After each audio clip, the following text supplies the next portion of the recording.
علیکم، آپ دیکھ رہے ہیں کے نیوز ایچ ڈی۔ میں ہوں حارث علی شاہ گیلانی۔ چلتے ہیں آج کی اہم خبروں کی طرف۔ خبروں کا سلسلہ آگے بڑھاتے ہوئے رک کریں گے سکھر کا، جہاں سے رپورٹ کر رہے ہیں ہمارے نمائندے صابر عباسی۔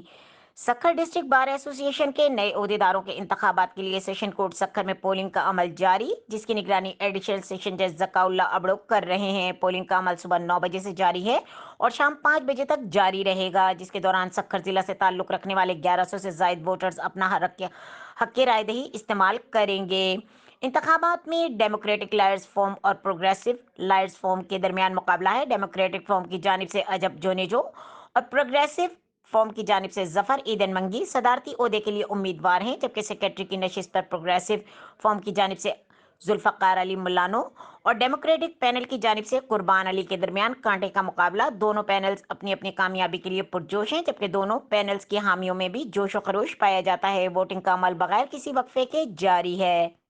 مزید خبروں اور اپڈیٹس کے لیے ہمارے ساتھ رہیے گا، تب تک کے لیے اپنا خیال رکھیے گا۔ اللہ حافظ۔